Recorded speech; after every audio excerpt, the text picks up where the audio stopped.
Quem eram os Néfilins na Bíblia? A palavra Néfilim é encontrada na Bíblia 2 vezes. A primeira está em Gênesis capítulo 6, versos 1 a 6. E novamente em Números 13, verso 33. Estudiosos e comentaristas traduzem a palavra Néfilim como gigantes ou caídos. Quando os homens começaram a multiplicar-se na terra, eles nasceram filhas. Os filhos de Deus viram que as filhas dos homens eram bonitas e escolheram para si aquelas que lhes agradaram. Então disse o Senhor: por causa da perversidade do homem, meu espírito não contenderá com ele para sempre, e ele só viverá 120 anos. Naqueles dias havia Néfilins na terra, e também posteriormente, quando os filhos de Deus possuíram as filhas dos homens, e elas lhe deram filhos. Eles foram os heróis do passado, homens famosos. Gênesis capítulo 6, versos 1 a 4. O que são os Néfilins? Os Néfilins ou Néfilim são homens poderosos, descritos no Antigo Testamento como incrivelmente grandes e fisicamente fortes. Eles são os filhos dos filhos de Deus e das filhas do homem. Néfilim é traduzido como gigantes em algumas versões da Bíblia hebraica, mas não traduzido em outras. Quase sempre há variação quando se discute os detalhes dos Néfilim nos círculos de cristãos de hoje. Existe uma resposta correta sobre quem eram exatamente os Néfilim?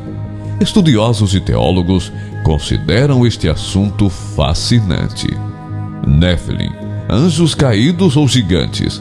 A palavra Néfilim é encontrada na Bíblia 2 vezes. A primeira está em Gênesis capítulo 6, versos 1 a 6.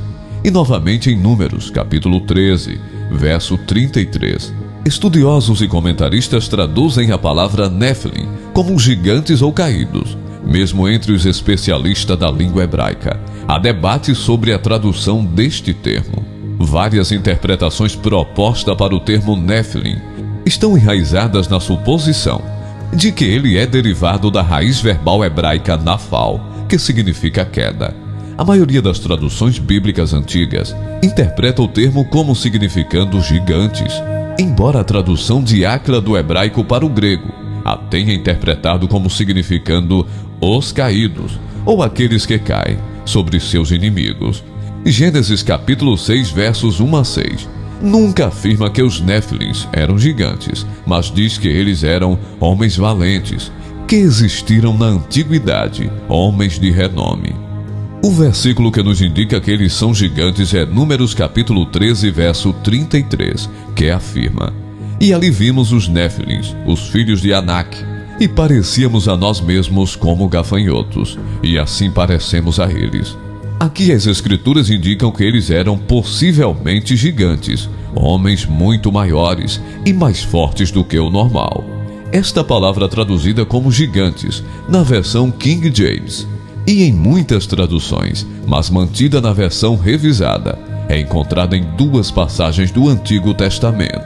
Uma em Gênesis capítulo 6, verso 4, relativa aos antediluvianos. O outro em Números 13, 33, relativo aos filhos de Anak em Canaã. Quem são os Néfilins? 4 teorias diferentes.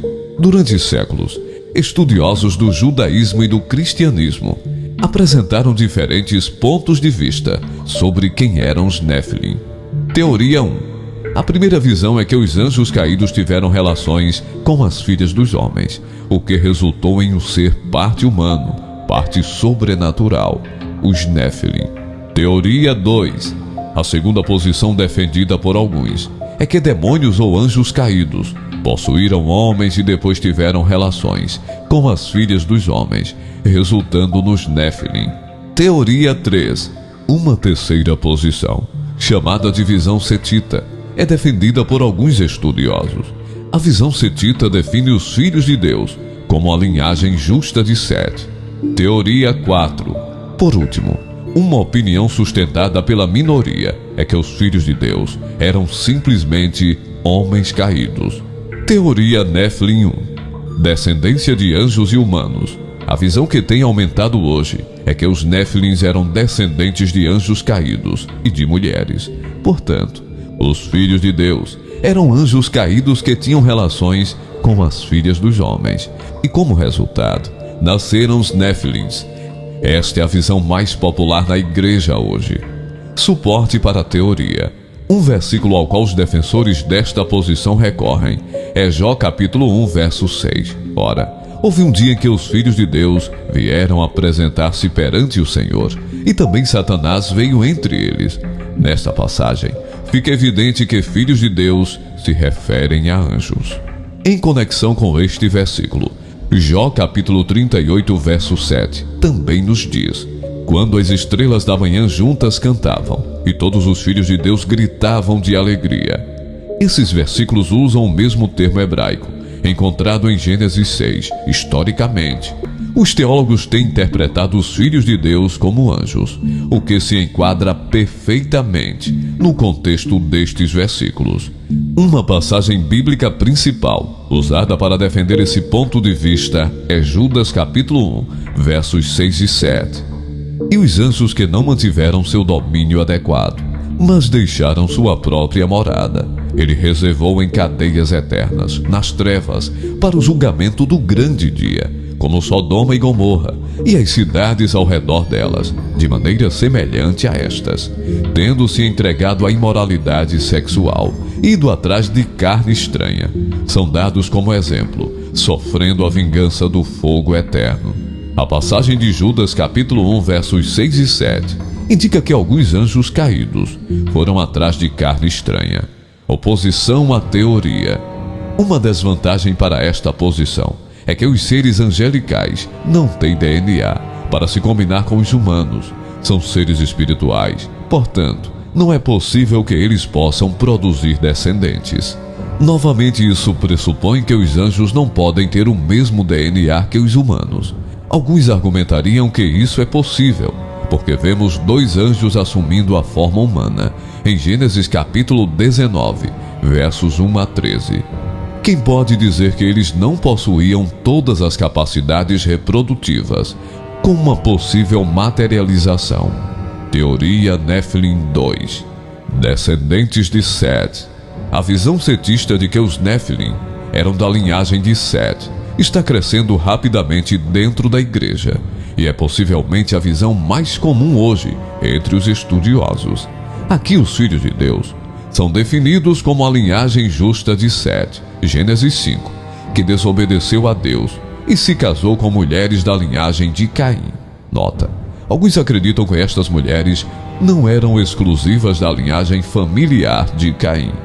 As mulheres que se casaram com a linhagem de Sete seguiram outros deuses e rejeitaram a lealdade total a Deus. A prole, como resultado, desapareceu e se voltou para o sistema do mundo. De acordo com os escritos históricos e a literatura judaica, já nos primeiros séculos, os estudiosos judeus eram a favor desta visão. Santo Agostinho e João Calvino são estudiosos e teólogos famosos que ocuparam esta posição. Aqui, assumimos que de Sete a Noé, Enos, Quenã, Malalel, Jared, Enoque, Matusalém, Lameque, todos os membros anteriores obedeceram a Deus para preservar uma linhagem justa. Teoria Nephilim 3. Seres humanos possuídos por anjos caídos. Quando discutimos esta terceira visão de que os anjos caídos possuíram os homens, ela pode começar a conectar-se com alguns de nós, porque podemos ver a realidade da possessão demoníaca no mundo de hoje. Dos filmes em Hollywood, a bruxaria em todo o mundo é real. O cerne da questão: os filhos de Deus, se humanos, são capazes de serem possuídos?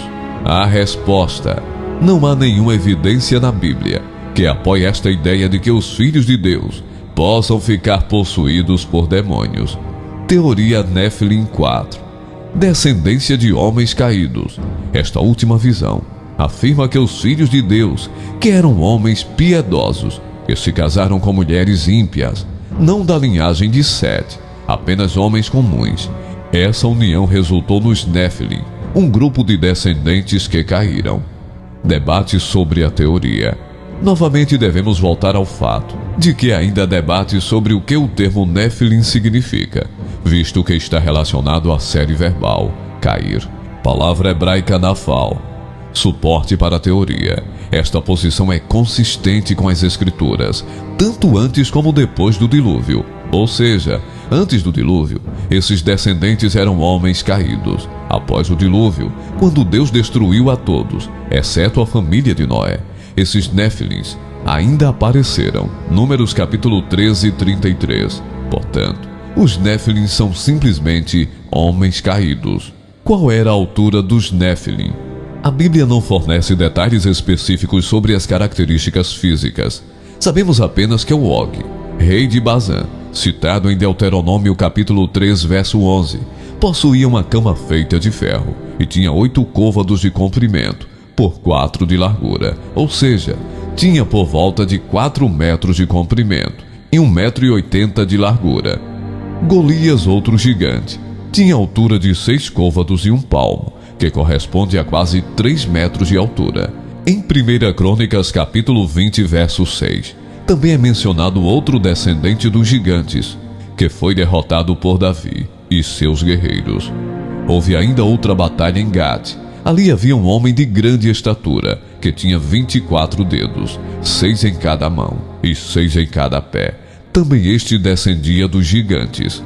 Existem várias interpretações e teorias sobre a identidade e natureza dos Néfilim, mas a falta de informações detalhadas no texto bíblico torna difícil tirar conclusões definitivas sobre suas características físicas. Por que os Néfilim estão na terra após o dilúvio? Esta é uma pergunta feita por muitas pessoas. Se Deus inundou a terra, matando toda a humanidade, exceto a família de Noé, como é que os Néfilins ainda estão vivos? Os estudiosos responderam de algumas maneiras diferentes. Uma resposta a esta pergunta é: os Néfilim eram gigantes descendentes de anjos caídos, filhos de Deus, e mulheres humanas. Por isso os anjos caídos continuaram a reproduzir-se com mulheres humanas após o dilúvio. Outra resposta seria de que não há qualquer correlação entre os Néfilim dos tempos de Noé e dos gigantes pós-dilúvio, com base em alguns textos do Novo Testamento, como 2 Pedro, capítulo 2, versículos 4 e 5. Pois Deus não poupou os anjos que pecaram, mas os lançou no Tártaro, prendendo-os em abismos tenebrosos, a fim de serem reservados para o juízo. Ele não poupou o mundo antigo, quando trouxe o dilúvio sobre aquele povo ímpio, mas preservou Noé, pregador da justiça, e mais 7 pessoas. Golias era um Néfilim? O relato bíblico de Golias se encontra em 1 Samuel capítulo 17. Golias é descrito como um gigante e campeão dos filisteus, que eram inimigos dos israelitas. Um campeão chamado Golias, que era de Gate, saiu do acampamento dos filisteus. Sua altura era de 6 côvados e 1 palmo. Ele tinha um capacete de bronze na cabeça e usava uma armadura de escamas de bronze, pesando 5.000 ciclos. Em suas pernas ele usava caneleiras de bronze, e um dardo de bronze estava pendurado em suas costas. A haste de sua lança era como a vara de um tecelão, e sua ponta de ferro pesava 600 ciclos. 1 Samuel capítulo 17, versos 4 a 7.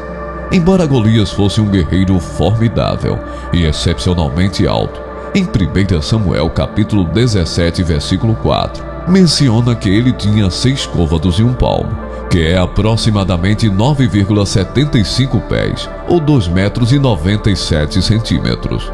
A Bíblia não indica uma medida para determinar os Néfilins. Embora seja possível, os detalhes dados a respeito de Golias e dos Néfilins não criam uma conexão explícita entre os dois nas Escrituras. Evidências extrabíblicas de Néfilins. O livro de Enoque descreve anjos casando-se com mulheres na terra, e os descendentes eram seres gigantes. Enoque não é considerado a palavra inspirada e autorizada de Deus. Judeus e primeiros cristãos consideravam este livro uma boa leitura, o que significa que não era totalmente preciso, mas ainda continha pedaços de verdade. Flávio e Joséfo, em uma passagem sobre a remoção dos israelitas para Hebrom, menciona que os judeus conheceram os habitantes daquela terra, incluindo a raça de gigantes, que tinham corpos tão grandes e rostos tão diferentes dos outros homens, que eram impressionantes de se olhar e terríveis de se ouvir. Os ossos desses homens ainda podem ser vistos até hoje. Também há o argumento de que as representações visuais de pessoas muito grandes, como as encontradas em jarras e tumbas egípcias, são imagens de gigantes. Os historiadores da arte geralmente concluem que essas figuras gigantes são simplesmente representações de deuses ou reis, e que seu grande tamanho era uma forma de mostrar sua importância ou alta posição em comparação com outras figuras próximas. Outros apontam os monumentos megalíticos como evidência de uma raça gigante ou humanoide. Quem foram Refaim e Anaquim? E eles estão relacionados? Não podemos esquecer de considerar os Refaim. Como falamos de gigantes na Bíblia e dos Néfilins, Gênesis 14:5, uma das definições de Refaim, segundo os judeus, é um grupo de pessoas de altura e estatura acima da média. Deuteronômio 2:20-21, também conhecido como Zanzumim. Eles eram tão altos quanto os Anaquim, segundo as Escrituras, que são outros gigantes na terra. Conclusão: independente de qual seja a interpretação correta destes textos, podemos compreender que Satanás tentou corromper a raça humana nos tempos do dilúvio e até mesmo depois, fazendo com que os homens seguissem maus caminhos e se corrompessem na maldade absoluta. Entretanto, Deus inicialmente frustrou seus planos com um homem justo chamado Noé, resetando aquele mundo ímpio. Tempos depois, observamos tanto na narrativa de Davi como na narrativa da Terra Prometida que os israelitas ficaram assustados. Eles tinham tanto medo dos Anaquins que se esqueceram do poder de Deus. Felizmente, o Senhor usou alguns poucos fiéis, como Josué e Caleb, dois dos espiões israelitas, e Davi, para mostrar o seu poder. Ainda que os gigantes fossem enormes e assustadores, eles tiveram a certeza de que Deus é maior e infinitamente mais poderoso. Não há absolutamente ninguém comparável a ti, ó Senhor. Tu és grande, e grande é o poder do teu nome. Jeremias 10:6.